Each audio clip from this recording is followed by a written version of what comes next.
Estamos con Carlos Heller. ¿Qué tal, Carlos? ¿Qué tal? Buenas noches. Yo hablaba al principio de cómo está la economía hoy y de algunas nubes que veo en el futuro. Por ejemplo, la escasez de divisas, teniendo en cuenta que cada vez gastamos más dinero en importar hidrocarburos. Bueno, la escasez es un valor relativo, ¿no? Como muchas otras cosas, porque según el presupuesto y el desarrollo de cómo se viene dando la relación entre las exportaciones y las importaciones, vamos a terminar con un superávit de balanza comercial de entre 10 y 11 mil millones de dólares, que es bastante parecido al que ha habido en los años anteriores. Y eso incluye el gasto en el primer energía. semestre salimos 5 arriba, con lo cual si cierra daría 10. Sí. Apretando un poco las importaciones.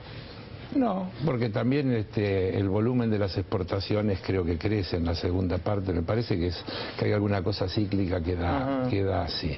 Así que ¿Que no te preocupa el tema del crecimiento de las importaciones de hidrocarburos, Carlos? Sí, cómo no me va a preocupar. Y en el marco de esa preocupación se toman medidas que van a dar resultado a mediano plazo, porque las medidas en el campo de la energía, es decir, la otra vez yo lo escuchaba a Galucio en una explicación que él decía, la decisión que se toma hoy en materia petrolera, sale petróleo dentro de 3 o 4 años. Son todas cosas de mediano plazo. Acá hay una combinación indudable de dos factores fundamentales, que si no se toman en cuenta los dos hay un error de análisis. Efectivamente no hubo inversiones cuando tuvo que haber y entonces hay un atraso en el crecimiento de la producción hidrocarburífera de la Argentina, y al mismo tiempo hubo un crecimiento monumental del consumo motivado a su vez por dos factores: el crecimiento de la industria. Sí. Nosotros hicimos un gasoducto para mandarle el gas a Chile porque no sabían qué hacer con el gas y ahora no alcanza. ¿Por qué? Porque hay un consumo de gas a nivel industrial enormemente más grande que lo que había hace 10 años, porque hay un producto bruto que es el doble del que había hace 10 años y porque además aumentó muchísimo el consumo doméstico, es decir, la incorporación de elementos de confort en la vida de muchísima gente que consume energía.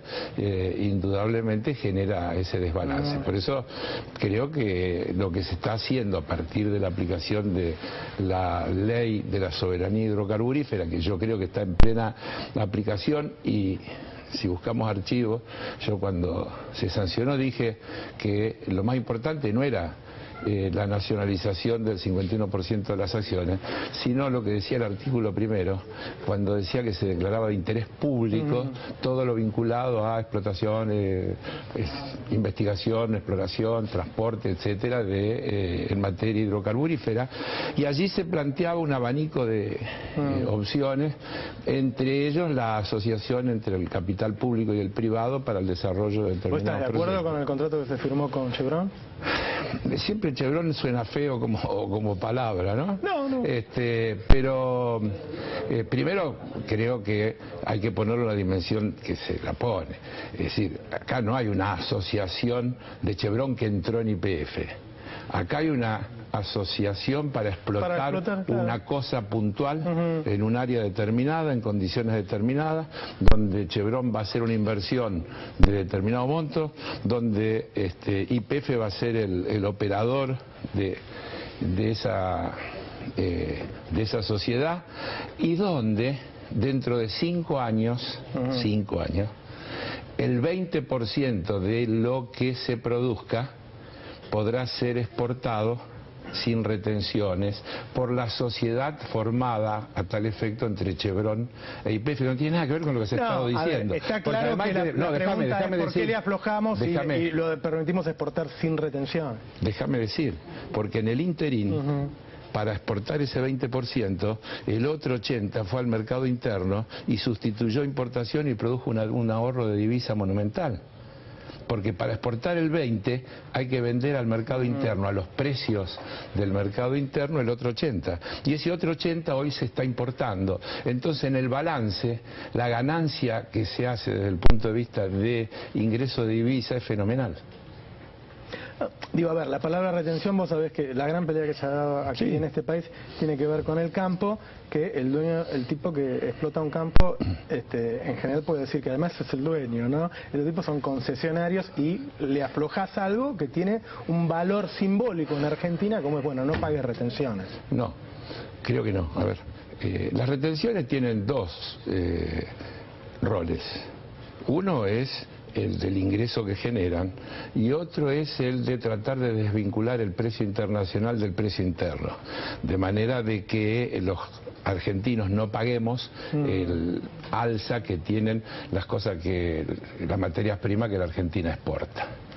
Desde el punto de vista de lo que yo estoy diciendo, creo que las dos cosas están razonablemente protegidas, porque va a haber un enorme ahorro de divisas por ese 80% que se va a colocar en el mercado interno, porque al mercado interno se lo va a tener que vender al precio del resto de lo que las distintas empresas que funcionan le venden, es decir, es el precio internacional neto de retenciones, es decir, que el 80% sigue teniendo retenciones, y por el otro 20%, insisto, la mitad será un beneficio de una compañía privada y la otra mitad será ganancia de YPF, que además servirá para seguir capitalizando a la empresa nacional. No parece tan malo. Yo mencioné dos problemas en mi comentario editorial. Uno era el de las divisas y el otro era la inflación. Digo, sí. El gobierno hace mucha campaña hablando de la década ganada. Ahora, cuando uno pregunta, bueno, ¿qué vas a hacer? Al igual que le pregunto a los opositores, la verdad que seguramente el tema para hablar, el tema de cómo va a bajar la inflación del gobierno, ¿no? Antes yo diría, sí, yo contesto, doy mi opinión, ¿no? Es notable cómo uno puede en un mismo discurso decir que el mayor problema que hay es subir el mínimo no imponible y al mismo tiempo decir que ha crecido la pobreza en Argentina. Algo está mal en ese análisis, no funca, ¿no? No me cierra muy bien. Resulta que tenemos paros por el tema del impuesto a las ganancias, que yo creo que hay que subir el mínimo no imponible, creo que hay que subir las escalas, lo que creo que hay que hacerlo en el marco de generar la fuente de financiación para que eso no signifique desfinanciar al Estado Nacional. Por eso, por ejemplo, vincularlo a el gravamen a la renta financiera podría ser una medida redistributiva, porque estamos gravando a un sector que goza de un privilegio de exenciones y que pasaría a tributar no los plazos fijistas, sino los verdaderos generadores de renta financiera, los que compran y venden acciones, los que transfieren las empresas. Un colega tuyo la otra vez me daba el ejemplo, decía, Fortabá no pagó la venta de $1.000 millones de Loma Negra, que tiene exenciones. El proyecto que nosotros tenemos presentado en la Cámara tiene un piso de renta anual exenta, de manera de seguir protegiendo la situación de los pequeños ahorristas. Carlos, muchas gracias. A vos. Vamos con Laura Alonso del PRO.